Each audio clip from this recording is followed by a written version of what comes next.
This is CBS News Chicago. Good morning to you on this Friday. I'm Jackie Kostek. Both Dana and Audrina are off, but thanks so much for being here with me and Laura Bannon. We're following a couple of breaking stories this morning. That includes the abduction of this 8-year-old boy spotted in a gas station overnight, just hours after police say he had been taken. The Amber Alert is now over and the boy is safe, but we're told that the man who took him is still on the run. And 2 people shot on the Red Line, including a 13-year-old boy. We're live at the stop where it happened with the latest on the police investigation. And today marks 6 years since the wrongful police raid of Anjanette Young's home. The gathering happening right now to call for reform and keep this from happening again. And we start with that breaking news. A source tells us the man accused of abducting a boy from the Greater Grand Crossing neighborhood is still on the run. That child is now safe, but police are also investigating a woman stabbed to death in that very same location. Our Darius Johnson is live in the neighborhood with new information. So Darius, what have you found out?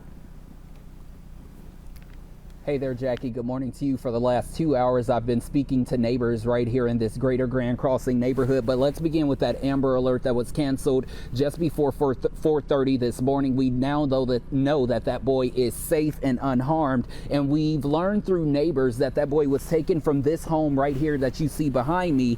And also, neighbors tell us that this is the same home where that woman was stabbed last night. But again, Chicago police have yet to connect these two crimes. And again, a source tells me that the man who abducted the boy is still on the run at this time. Take a look at this video. Police say an 8-year-old boy was abducted from 71st and Eberhard by this man, 39-year-old Marcus Balsley. This was around 7:40 last night. Police initially told us they were in a 2017 beige Ford Escape, but police then updated that to say they were in a silver 2022 Ford Escape with Illinois license plates and a missing passenger headlight.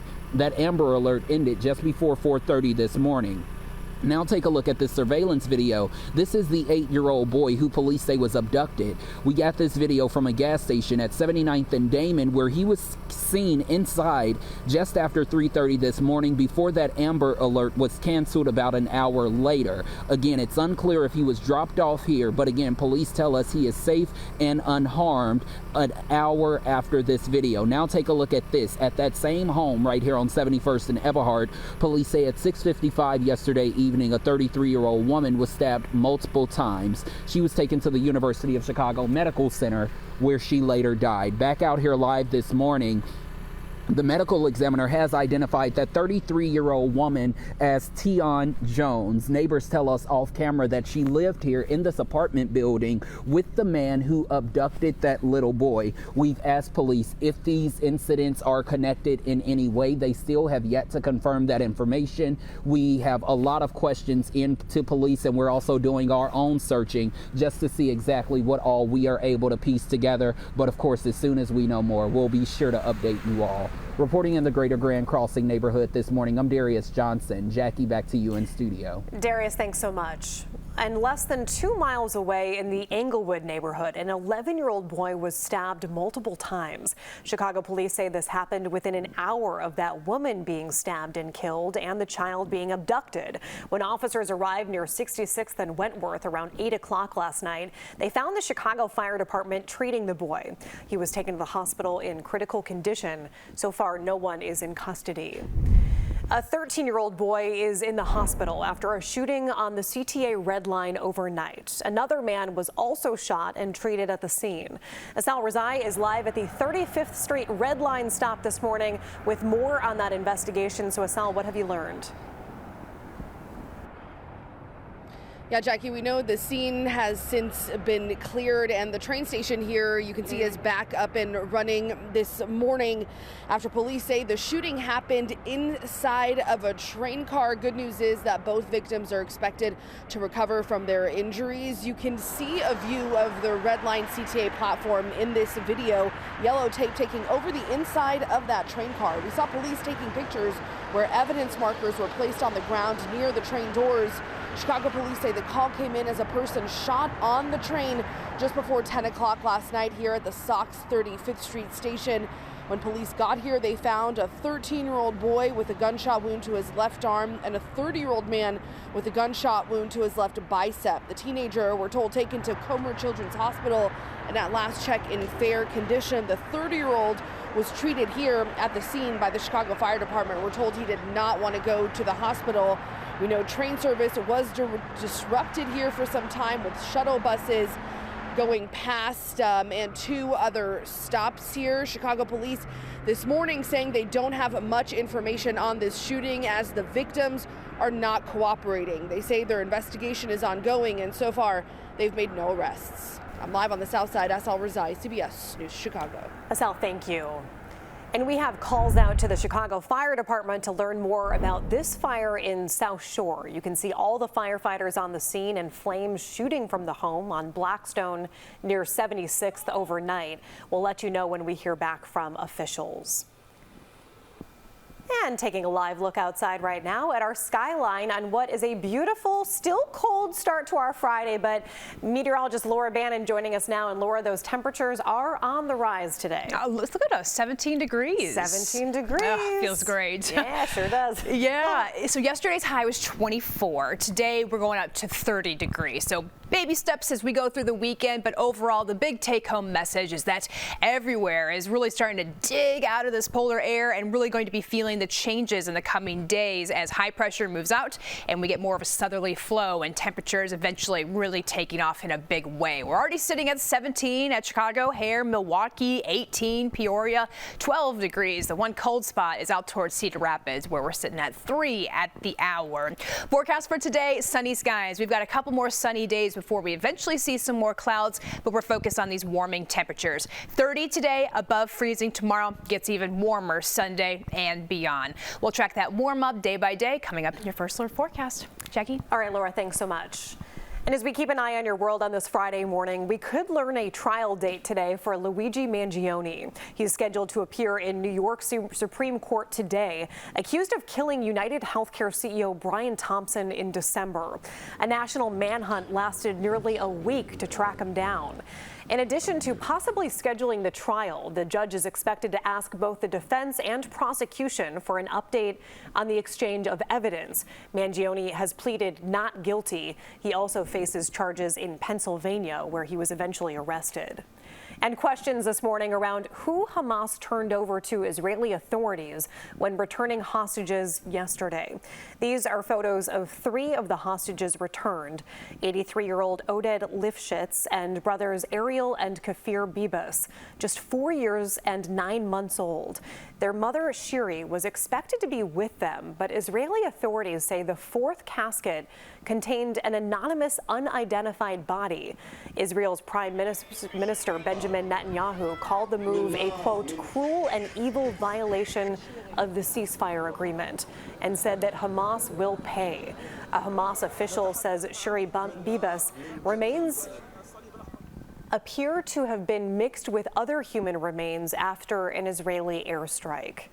Well, this all comes as the Trump administration defends its proposal to expel most Palestinians from the Gaza Strip and not to allow them to return home as part of a post-war reconstruction plan.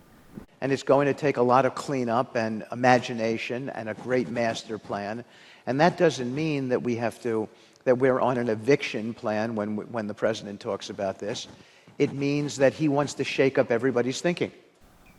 Later today, leaders from Egypt, Jordan, and the Gulf Arab states will meet in Saudi Arabia to develop their own alternative plan for how Gaza should be redeveloped and allow the people who live there to stay put. They plan to then present it to a summit, including the rest of the Islamic world, on March 4th. Well, the dust is settling on an all-night-long vote-a-rama in the upper chamber. From 7 o'clock last night until about 5 o'clock this morning, the Senate voted on a marathon series of amendments to their budget framework. That's despite President Donald Trump endorsing a more expansive measure being pushed by House Republicans that is less likely to pass. The Senate plan calls for increasing military spending by $150 billion and border security spending by $175 billion. So one thing it doesn't do is extend the 2017 tax cuts from President Trump's first term in office. The Senate GOP wants to address that in a second bill so they can be made permanent. Thousands of federal workers are still waiting to find out if their jobs will be taken away. A federal judge ruled the Trump administration can continue its mass firings despite the, quote, disruption and even chaos they are causing. CBS News' Jared Hill has more from New York. Elon Musk whipped out a chainsaw at a conservative conference Thursday. This is the chainsaw for bureaucracy. As a federal judge said his and President Donald Trump's efforts to hack through the federal workforce can proceed. Earlier, the president praised Doge's efforts at a Black History Month event. Elon Musk has done an amazing job, I have to tell you.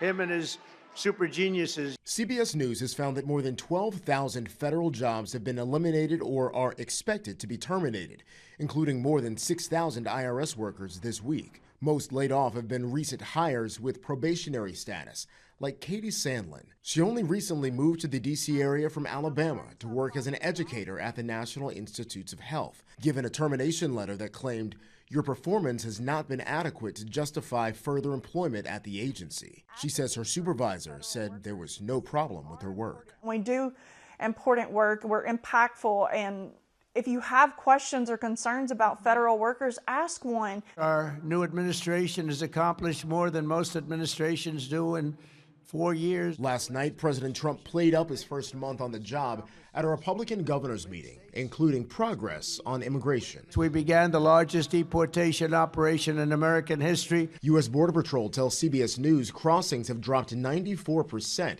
compared to this same time last year. A downward trend started under the previous administration. Jared Hill, CBS News. The Senate voted to confirm Kash Patel as director of the FBI yesterday. The vote fell along party lines, with Republican Susan Collins and Lisa Murkowski joining Democrats in voting against his nomination. Patel could serve as FBI director for up to 10 years. Today marks 6 years since the wrongful police raid of Anjanette Young's home. You can see her speaking right now alongside Chicago Alderwoman Maria Haddon and other community leaders who have gathered outside of City Hall to demand reforms to search warrant practices. It was February of 2019 when Young was handcuffed naked by Chicago police officers. The whole thing was caught on body camera footage as Young repeatedly told the officers they had the wrong house. They were there to serve a search warrant and eventually discovered they did in fact have the wrong home. The sergeant who oversaw the raid was fired. Young received a $2.9 million settlement from the city. Our CBS News investigators who have covered this case extensively are at today's event and will debrief us later this afternoon. Young is also calling on the public to weigh in on CPD's current draft search warrant policy, which is open for public comment through March 14th and can be found on the department's website. February is American Heart Month, and heart disease is the #1 killer in the U.S. So next, a preventative cardiologist joins us live with some key facts to know and how to reduce your risk. That's after the break. Welcome back. As we mark American Heart Month, today we're digging into some key facts to know about cardiovascular disease and ways to reduce your risk.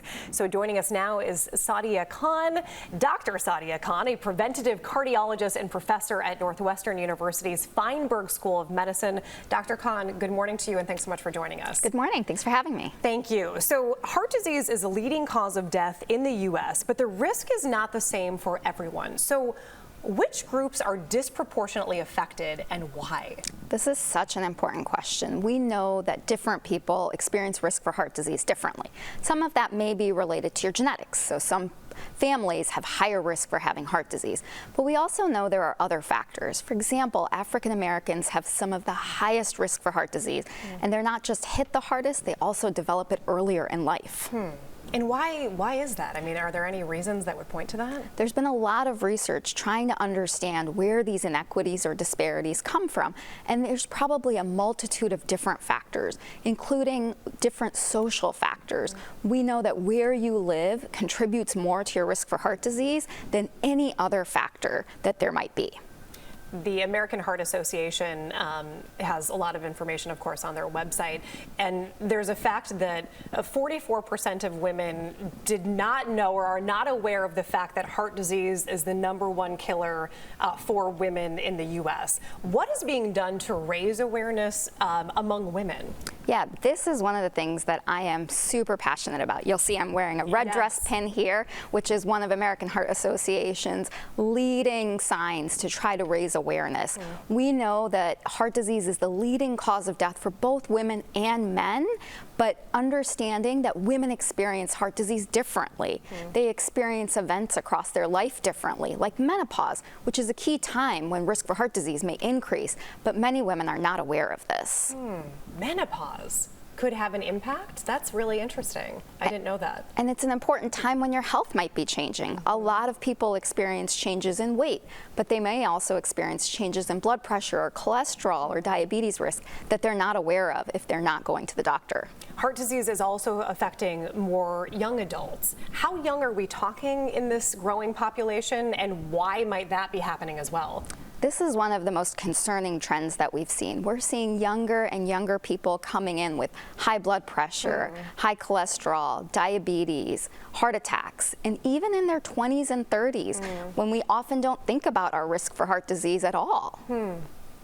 And what do you tell them when they do come in with something like that? I mean, is there a way, there have to be ways to prevent this from happening or turn it around if it's going down a bad path? Absolutely. Everything we've been talking about has been kind of negative, but there's a lot of positives. We have a lot of treatments that can help prevent heart disease, so awareness is so important in being able to start on that journey towards better heart health and prevention.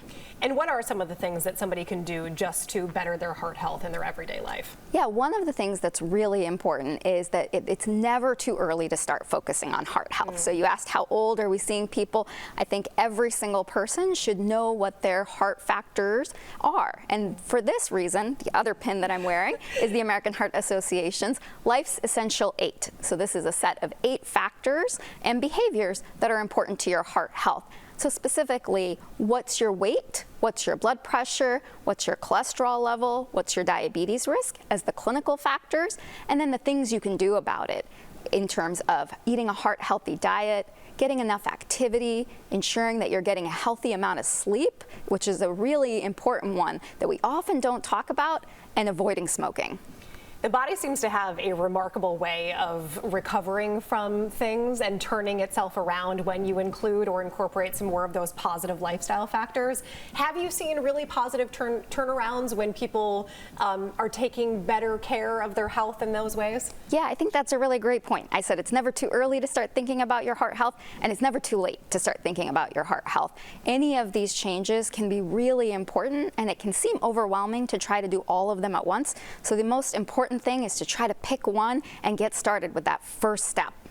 What's the first step? What do you think it should be? So I think it's really important, whatever you think is the most important first step for you. But if it was going to be one thing, if I had to say one thing from here on out, kind of watching what you're eating, especially sodium, is probably the biggest thing we can do. Okay, Dr. Khan, thank you so much for giving us some marching orders. And if you want some more facts and information, you can head to, about your heart health, you can head to the American Heart Association's website. There's plenty of advice and prevention and just important facts to know to add to what Dr. Khan just shared with us. Thank you so much for your time. Thank you. Appreciate it. All right, sending things now over to meteorologist Laura Bannon for a look at our forecast. Laura, good morning. Hey, good morning. Yeah, plenty of opportunity to get outside over the next couple of days and get some movement after we've been kind of tuckered away the last several days because of this cold weather.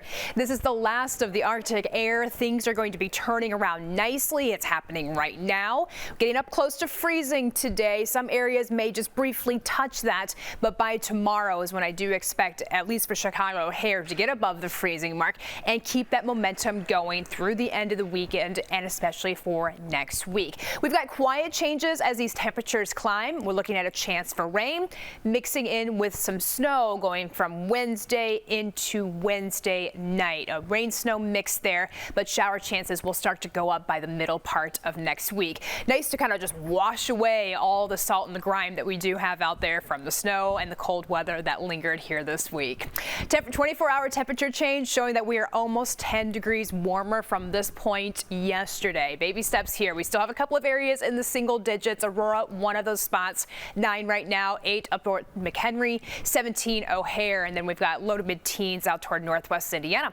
19 Gary, 18 Rensselaer. Wind chills and those wind speeds right now, mostly been looking at calm, quiet conditions, but even that slightest push of wind will make those wind chills below 0. But now we're seeing these numbers really start to improve. Single digits right now for those feels like readings. Southerly component with these winds are really going to help change things in the coming days. So your wind chill forecast, look at this, double digits expected. We go to a feels like reading of 21 by 3 o'clock this afternoon. We've got a lot of sunshine, a high of 30 today, and those winds will be on the really calm side. Will be a little breezy for a point late day today, but then relax going into tonight. Mainly clear skies, the low 12 degrees. Tomorrow's the day. First time in 6 days, 34 degrees for a high on your Saturday. Gets even warmer on Sunday, 42, low 40s, mid 40s, upper 40s on Tuesday, possibly some 50s out there for the middle part of next week. Those shower chances come in. Looking at just plain rain on Wednesday, changing over as those temperatures crash for Thursday. All right, tomorrow's the day. I like the way you said that, Laura. Thank you. We'll look forward to that. A nearly $1 million grant for the Salvation Army in Joliet. We'll tell you how the money will be used to spruce up after-school programming. And in today's Jumpstart, we're hanging out with the Chicago rugby team, the Chicago Hounds, of course, as they get ready to kick off a new season. Looks like they're in the weight room now doing their thing. Welcome back. New at 9, 2 nonprofits in Joliet are using an $850,000 grant to create a space for after-school programming. The Greater Joliet Area YMCA will be using this grant to help give facility upgrades to the Salvation Army of Joliet. This money will help build a computer programming and coding lab, a fine art studio, a video production studio, and a maker's space. Plus, the Greater Joliet Area YMCA has pledged to help staff the facility during these summer months. The Boys and Girls Club of Aurora also received $500,000 to build a new facility. The new 45,000 square foot facility will help serve 450 people in Aurora. This clubhouse will include many new features, including a recreational center, library and sensory room, a STEM lab and art room, and a teen center and game room. The City of Aurora and the Boys and Girls Club are expected to announce a final site for that clubhouse soon. Well, next at 9:30, a man wrongfully convicted of murder walks out as a free man. We're there as Robert Johnson is reunited with his family after spending nearly 30 years in prison. This is CBS News Chicago. Good Friday morning to you. I'm Jackie Kostek. It is 9:30. Thanks so much for sticking with us on your start to the weekend. As we take a live look outside right now, we're getting the last bit of bitter cold this morning before a nice warm up is on the way. And it actually looks nice. It's almost like you can see we're still in the teens right now, right, Laura? So it's not necessarily seeing the ice melting yet, but it's on the way maybe tomorrow. Is it because we know the forecast that we're looking outside and we're like, man, this is great? We see what we want to see. Exactly. Yes. Yeah, no, I mean, don't get us wrong. It's very, very nice. All of our camera views looking live over on Lake Michigan this morning where things are nice and calm out there. Blue sky, it's gorgeous and feeling better. 17 degrees right now with the feels like reading sitting at 10. Winds now picking in from the southwest coming in at 5 miles per hour. The entire area is feeling at least some type of change in the temperatures and it's in a positive direction. Aurora, one of the colder spots at 9 this morning at 16 Joliet, 12 at Valparaiso, and we have 18 out toward Rensselaer. Highs today coming into the middle and upper 20s. Yesterday high was 24 out of Chicago O'Hare, going for a high of 30 this afternoon. We do keep that momentum going here this weekend as we eventually get up into the 40s. I'll show you some of those warmer days, how long it hangs around, coming up here shortly. Jackie, back to you. All right, Laura, thanks so much. Breaking overnight, a 10-year-old boy is recovering in a Chicago hospital after he was shot in Gary, Indiana. Around 6:30 last night, police say the boy was shot in the back of the neck while he was inside of his home near West 29th and Calhoun Street. The boy was taken to a local hospital and later transferred to the University of Chicago for treatment. While investigating, officers learned that 3 men were at the hospital for gunshot wounds. Those men told police they were in the street of West 29th when someone opened fire. The boy was not involved. Today, family and friends will gather for the funeral of a Glenview police officer who was killed in a car crash on his way to work. Services for Officer Robert Frick are set to begin at 10 a.m. this morning at Our Lady of the Wayside Catholic Church in Arlington Heights. Following the funeral, Officer Frick will be laid to rest at a cemetery in Palatine. Earlier this week, the man charged with a reckless homicide in Frick's death was ordered to stay in jail. Police say Christopher Lopez admitted to drinking before they say he drove across several lanes and crashed into Frick's car last weekend. A blood test showed Lopez's alcohol level was below the legal limit. The murder trial for the alleged Highland Park parade shooter starts on Monday. Just yesterday, a judge ruled that victims will be allowed inside the courtroom for that trial prior to taking the stand. Prosecutors expect the majority of the 48 people who were injured in the 2022 shooting to testify. The accused gunman faces 117 felony counts, including murder for killing 7 people. Jury selection starts at 9 a.m. on Monday at the Lake County Courthouse. CBS News Chicago will be there each day of the trial so you know what's happening. After nearly 30 years, a man who was wrongfully convicted of murder was able to walk free. Robert Johnson was 16 years old when he was arrested and sentenced to 80 years in prison. Our Marissa Sulik was there to see the moment that his family got to hug him and welcome him home. After almost 3 decades behind bars, it's hugs from family and friends Robert Johnson says he was desperately looking forward to. I didn't think this day was going to happen. When Johnson was only 16, he was convicted of killing a man named Eddie Binion. He was put in jail after a juvenile gave false testimony, but no physical evidence or witnesses tied him to the case. That person later recanted their testimony and said police forced him to falsely implicate Johnson. Detectives on the case also worked under former Commander John Burge, who was convicted in 2010 of lying about the torture of suspects. I screamed. Wouldn't nobody listen to me. Johnson says he credits his faith in God, the letters he wrote while he was incarcerated. That's my grandma right there. And his 92-year-old grandmother for this day. She used to always say, well Robert, I hope I'm here when you get out. And I used to always say, Grandma, don't say that. You gonna be here. And he did it. He did it, and I'm just so grateful. In the future, Johnson says he already has his GED and is working toward an associate's degree. But he also plans to advocate for people wrongly convicted like him. And I just want the world to know that there are people, it's still people here in prison, in the Cook County Jail, for things they didn't, for crimes that they didn't commit. As for immediate plans, good food is top of mind. That's really just a home-cooked meal. The food in prison, I'm sure y'all know, is horrible. That was Marissa Sulik reporting. Johnson's attorney tell us that his family did end up going to Dave & Buster's last night. They also say he still has a long road ahead. So next month, the state will determine whether they will appeal Johnson's case, retry it, or dismiss it.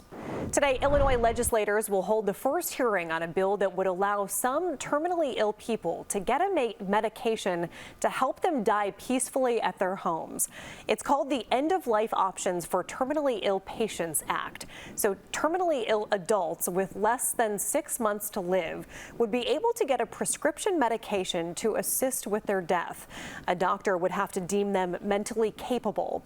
The Illinois Senate Executive Committee will meet at 10 o'clock this morning to hear testimonies. We have an update now on the project to replace old gas lines across the city. People's Gas got the go-ahead to resume their controversial pipe replacement project. The project was stopped in 2023 over concerns about cost overruns and safety risks. Well, yesterday, the Illinois Commerce Commission and People's Gas said that it can continue as long as it focuses on aging pipes. While this decision will not have an immediate impact on bills, utility watchdogs say that it could significantly reduce future rate hikes by reining in infrastructure spending by People's Gas. On the whole, I think they've pointed the program in a better direction, refocusing on the core safety risks that the program is always should have been about and should be about going forward. In a statement, People's Gas said this new focus by the ICC may actually raise costs for them and result in more construction sites disrupting streets across city neighborhoods. Well, it could be the darling of the Oscars this year, a movie about a Hungarian Holocaust survivor who rebuilds his life in America. It's called The Brutalist.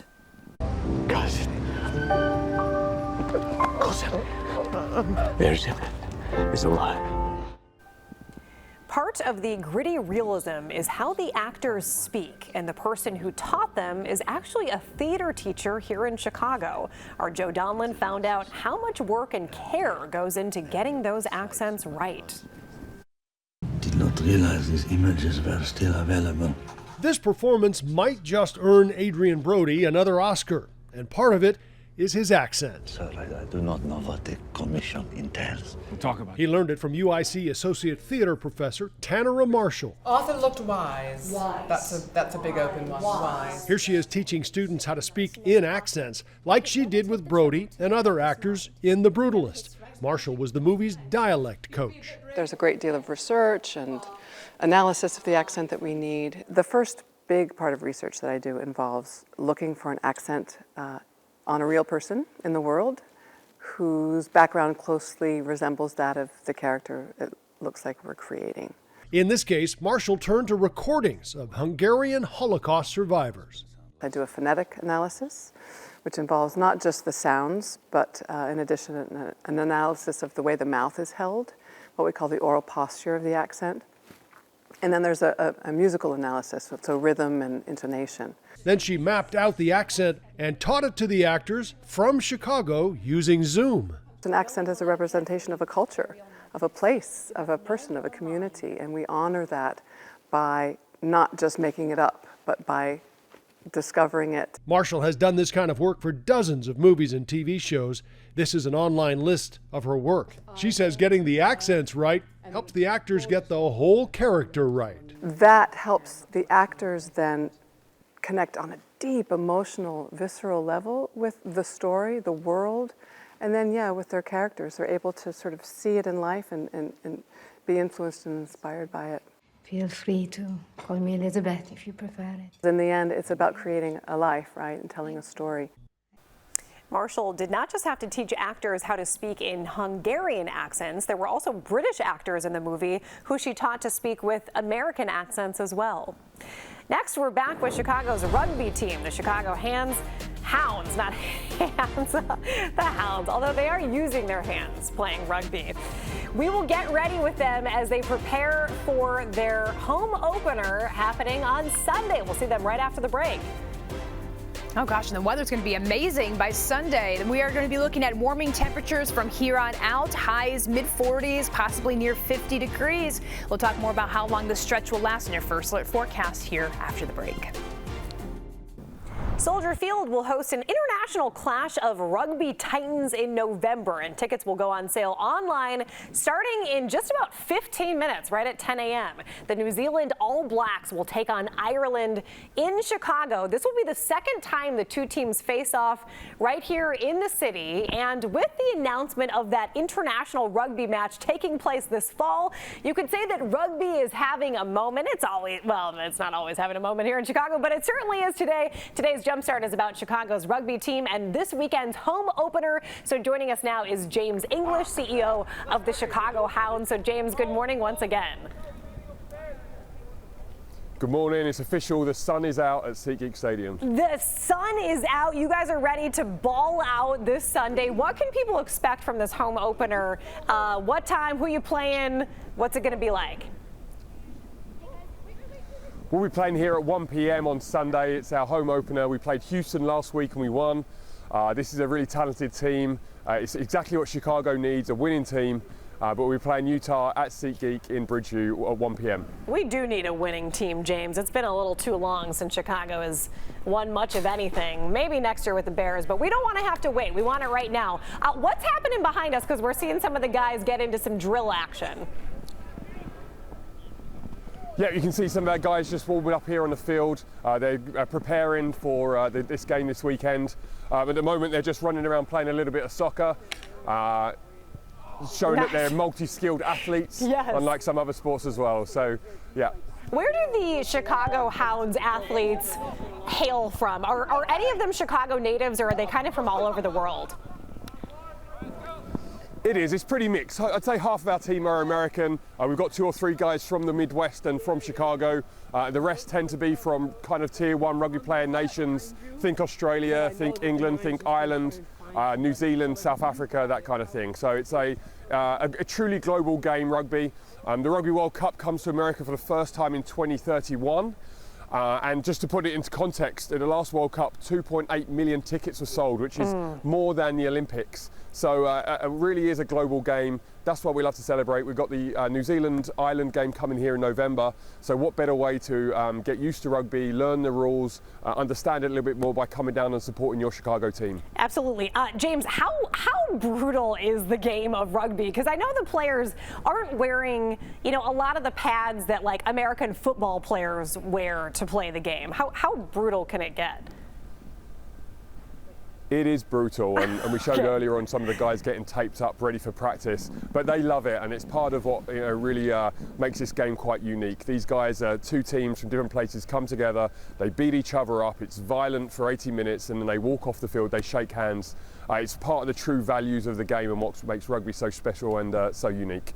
Amazing. I know that for obviously the New Zealand All Blacks team, is it the haka that they do, that really intense sort of dance that they do before they start? I don't know if it's not a dance, but a chant-like thing. Yeah. Yeah, it's world famous. The haka is a big part of the All Blacks brand, and it's a Maori war dance. You won't get that here, more like an Irish jig probably from some of our players. But we promise if you come down that you'll be dancing in the stands when this team gets some good victories this year. I love it. I love it. James English, thank you so much for your time this morning. Again, I just have to say, I wish that I could have come out and hung out with you guys all morning, because I know we had so much fun the last time, and I got a little involved. I got some tackling in and some lineouts. What is it, James? Some lineouts, yeah. Well, Jackie, look, you're always welcome here. We'd love to have you back. So we'll have to keep you to your word and get you back out there later on this season. 100%. Good luck with the home opener on Sunday. Kick butt, take names. James, thank you. Thank you. Fano, are you a fan of I'm a bit of a delicate flower. You are? Okay. Yeah. But would you like to watch it? I have watched it, and it was the most terrifying thing I've ever seen. I mean, these are some really tough athletes. It's really tough. People dislocated their shoulders, their arms, and people popped it back in. They're like, all right, tag me back in, coach. Yes. Like, what? Yes, and there's blood involved. People get bloody. I have utmost respect for those that do the sport, love the sport. I mean, you guys are really, really tough. Absolutely. And I can see, I think, especially on college campuses, like there have been a lot of rugby clubs that have been developed over the last, 10, 20 years. So it is gaining in popularity. And I think when you have a massive match like New Zealand and Ireland coming to Chicago, that only serves to increase the popularity of the sport in our country. Yeah, and put in some good weather too. They've got that going. Hey, I mean, November. my goodness. We had a November like we did last November. They're looking pretty good. Oh yeah. We were pretty mild. I was talking about Sunday, but we're just going there. We do have, we got to focus on this warming trend. Jackie, it's Friday. We got to get going. Yes. We do have some overnight lows for the next couple of nights that are going to be pretty nice compared to where we've been. Earlier this week, the lowest reading was -5. We're going to 12 tonight. So still fairly cold, but we're going to be seeing these numbers really improve for Saturday night, Sunday. Lows mid-30s, hovering right around freezing. So relief is here. It's coming. You can feel it even right now. 17 at O'Hare, Midway 16. Winds from the southwest between 5-6 miles per hour. So the winds have turned, mostly light. It will be a little breezy here today. And we're feeling those temperature changes, especially up toward the south and west, where it is 10 degrees warmer in the last 24. Middle upper teens right now, 16 Waukegan. We have 18 Joliet and 16 out toward Ottawa. Feeling that 10-degree change there. 18 Morris and Valparaiso sitting at 12.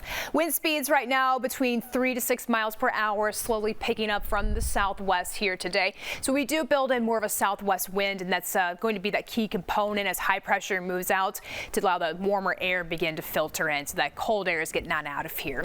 Wind chills right now feels as low as 9, but that was actually the air temperature, so we're really not seeing much of a wind chill factor. But of course, if that wind pushes up, it's going to drop those temperatures drastically. Feels like greens this afternoon, teens and 20s, going for a high this afternoon of 30 degrees. Not as cold, and we keep that trend going into the nighttime hours and for the rest of the weekend. High of 34 here tomorrow. We've got a sunny, breezy setup out there. Now, your first alerts for some changes. We have at least this dry stretch for several days here. Wednesday, scattered shower chances, and a rain-snow mix develops going from Wednesday night into Thursday. So some wintry weather, but it's also the signal of the changes that will follow after several days sitting in the mid-40s. 7-day forecast, 30 today, 34 tomorrow, low to mid-40s starting Sunday. That goes to the middle part of next week, and as that cold air comes back in on Thursday, prompting for a bit of a rain-snow mix there. Jackie? All right, Laura, thanks so much. Right now, the Chicago Archdiocese is hosting its 47th annual African American Heritage Prayer Service. So you're looking at video of last year's event at the Holy Name Cathedral. Hundreds of students from across the Archdiocese will be there. The event honors the rich history of Black Catholics in the Archdiocese. Well, as we continue to celebrate Black History Month, tonight at 10 o'clock, you'll meet a man who sees life through a lens of beauty. He is photography legend Howard Simmons, one of the first Black photographers to work at the Chicago Sun-Times. At age 81, he's now opening up his portfolio to the public at the Oak Park Library, and there is so much to see. I shot this on 47th Street, probably a 24mm lens. The car and all. That's what I love about photography. Photos. Those photos are amazing. Our Noel Brennan will introduce you to Simmons and his incredible work. That's in Ion Chicago on our news tonight at 10 o'clock. Now here's Tanika Lewis-Johnson with our latest Black History lesson. I'm Tonika Lewis-Johnson, a social justice artist from Chicago's South Side Inglewood neighborhood. And the Chicago Black Arts Movement inspires every photo I take and every art project I do. In the 1960s and 70s, Black artists in Chicago turned creativity into revolution. Writers like Gwendolyn Brooks, visual artists like Charles White, and cultural leaders like Margaret Burroughs used their work to demand justice, celebrate Black identity, and challenge systemic racism. They weren't just responding to the times, they were reshaping them. One of their most powerful public activations was the Wall of Respect, located on 43rd and Langley in Bronzeville. This mural became an iconic symbol of pride, resistance, and community. It featured portraits of Black heroes and brought art directly to the people, turning a public wall into a cultural statement. The Wall of Respect embodied the movement's spirit, art as activism, art as power. The Southside Community Arts Center also became a hub for this movement, nurturing the creativity that fueled these groundbreaking works. This wasn't just about art, it was about power. The Chicago Black Arts Movement confronted injustice and gave voice to Black pride, creating a cultural blueprint for how art can transform communities. Their work continues to resonate today, proving that art isn't just a reflection of the world, it's a tool to change it. They laid the foundation for so much of what we see in activism and culture today, reminding us that creativity has always been one of our greatest strengths. The Chicago Black Arts Movement was a revolution of the mind, the spirit, and the soul. Every time I create, I honor the legacy they built. Welcome back. Here's a look at the stories that we're keeping an eye on today. A police source tells us officials are still looking for the man accused of abducting a child in Greater Grand Crossing last night. Surveillance video shows the 8-year-old at a gas station on 79th and Damon hours into the search for him overnight. It triggered an Amber Alert, which ended close to 4:30 this morning since he was found safe. Well, a 13-year-old is one of 2 people shot on a CTA train. Around 10 o'clock last night, officers responded to the Sox 35th Street CTA's Red Line station for a call of a person shot on the train. When officers arrived, they found a 13-year-old boy shot in the arm and a 30-year-old man who was also shot. Both victims are expected to recover. So far, no one is in custody. Today marks 6 years since the wrongful police raid of Anjanette Young's home. Young was handcuffed while naked by Chicago police officers in February of 2019. They were there to serve a search warrant and eventually discovered that they had the wrong house. Earlier this morning, Young joined Chicago Alderwoman Maria Haddon and other community leaders outside of City Hall to demand reforms to search warrant practices.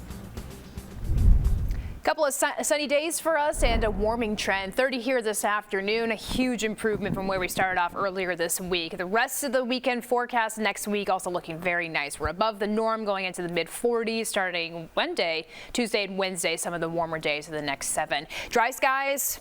Get those cars cleaned up, enjoy it. Next rain chance doesn't come into play until Wednesday. I remember, Laura, on Monday with the brutal cold temperatures this week that you said this is going to be a long week before the weekend when temperatures climb again and it feels better. We made it. I felt every second of this week. Yeah. We did it. The excruciating passage of time. Laura, thank you so much for your time. Thanks for joining us here on the News at 9. Your local news continues here on our stream. Have a great day.